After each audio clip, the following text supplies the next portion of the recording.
Hello everyone. In today's video, you will learn the basics of C++ pointers and how do they work.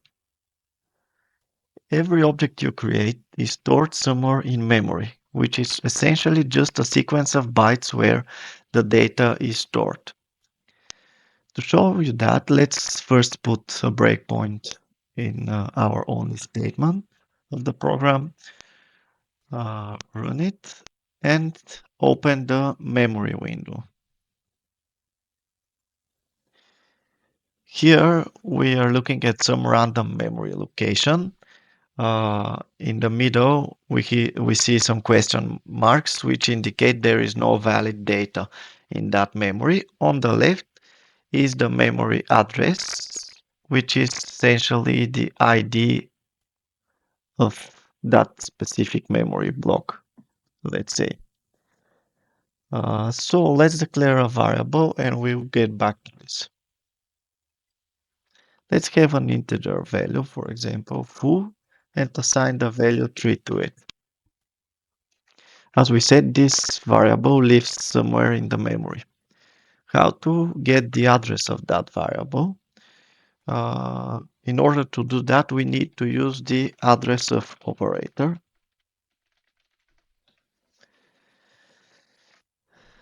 So let's run this program again and try to find the variable in the memory. The memory window is already open. Let's right here in the watch window. The watch window is a place where you can specify some variables you need to inspect during debugging. So let's write here address of operator applied to foo. We see some hex value, which is the address of the variable foo. And in the curly braces is the actual integer value. So let's do the same thing here. And we got to this same address we see here, and we see the value 3. Now it's good time to say that the different variables have different size. For example, the integer occupies 4 bytes of memory. So all those 4 bytes will be used for the integer type for bigger numbers. We can check that by using the size of operator applied to foo or to the integer type.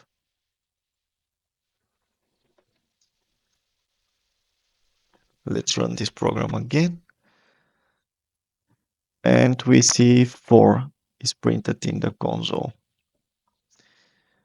We can test with the bigger number. For example, let's put in here something like this. Let's go again to the address of foo.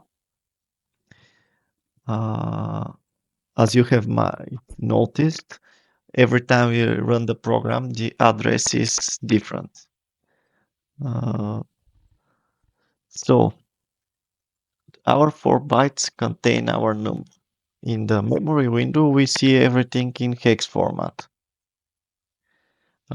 If we want to decode that number back into decimal, we can open the calculator in programmer mode and write the number in reverse, because here 15 is the first byte, CD is the second byte, etc.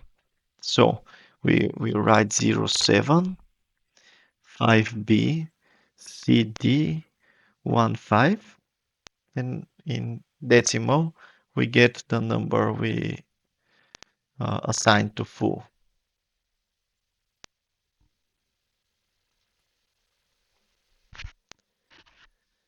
So what is a pointer? A pointer is a variable which can store the address of another variable. Let's create some more. Let's create a second variable, assign some smaller value here.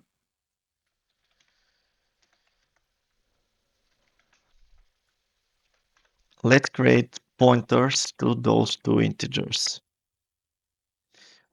We create a pointer by using the asterisk symbol appended to the type name. For example, for integer type, we write int asterisk. Let's name it ptr1. And here, to assign the address of foo, we need to again use the address of operator, as we did before. Let's declare another pointer to, which will point to the address of the variable var. I don't like this very much. Let's name it num. Okay, so uh, let's run this program again and see in the debugger the value of those pointer variables we created. As you can see, the the address of foo, we see it here in the watch window, and the value of pointer1 is that same address. The value of pointer2 is the address of the num variable. We can write here pointer2, and we'll go to the address of num, and 14 is 20 in decimal format. So how to access the underlying data from a pointer? If we uh, if we print the pointer to the console, we will see the address in hex format. To access the values to the value pointed by a pointer, we use the indirection operator. So let's apply it here.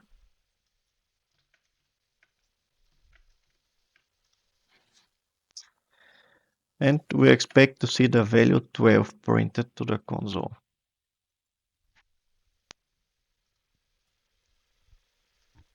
Yes, as we expected. Now we can use the indirection operator to modify those the variables pointed by the pointers. For example, let's write ptr1 equals 4, for example, and ptr2 equals 0. Let's print to the console the value of the original variables.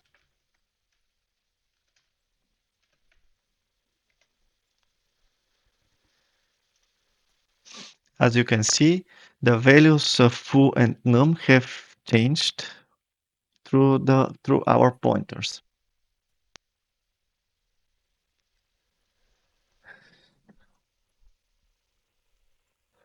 Let's do something different. Let's change the assignment uh, to addition, for example.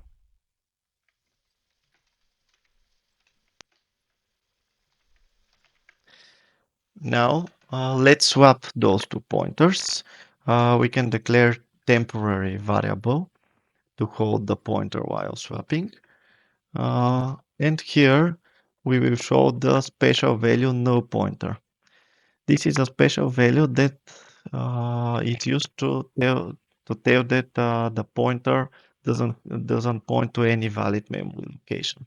So let's swap the pointers. Temp equals pointer1, pointer1 equals pointer2, and pointer2 equals temp. Now let's print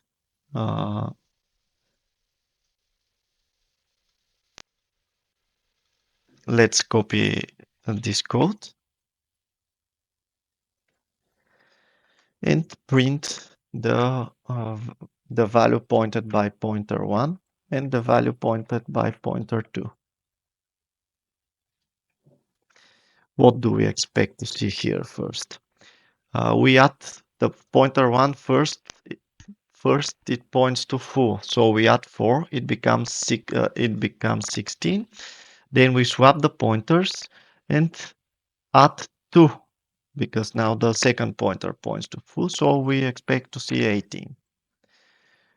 In num we add 2 and we swap them and we add 4, so we expect to see 26. Let's run this program.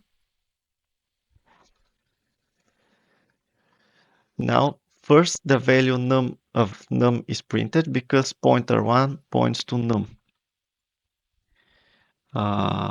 We can see that num now equals 26 and foo equals 18.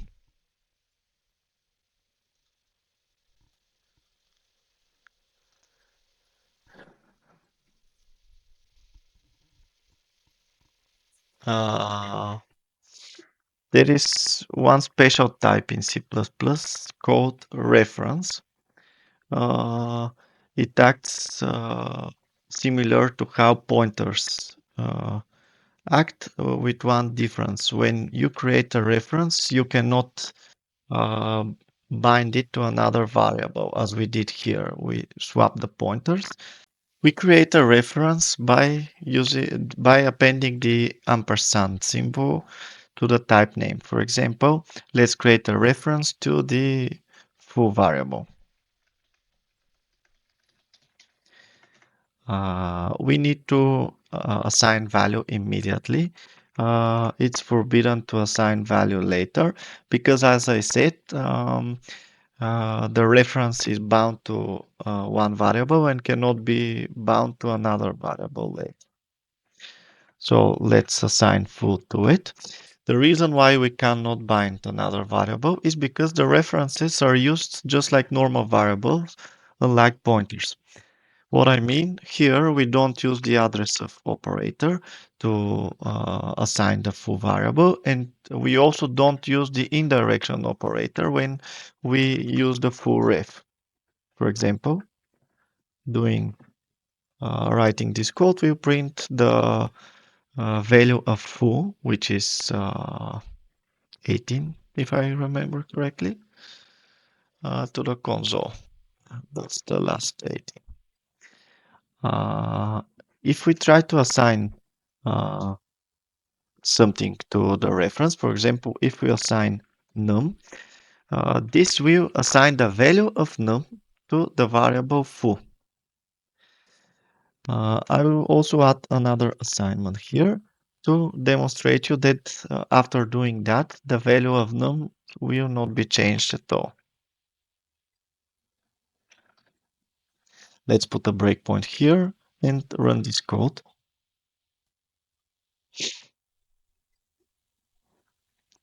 If we go to the variable foo in memory, we see the first byte is 12, which is 18 in decimal.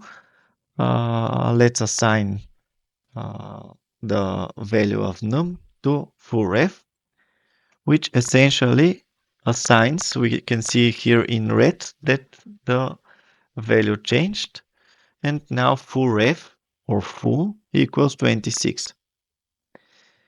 If we execute the next line too and add 100, we see that the value changed again. It's now 126, but the value of num is unchanged. So this is how we use references. They are just an alias to another variable. In the upcoming videos, we will dive into more complex topics like fixed size arrays and why they behave like pointers, pointer arithmetics, const pointers and pointers to const, memory layout of a C++ program, and why you can't code in C++ without pointers. If you found this helpful, don't forget to subscribe to stay updated.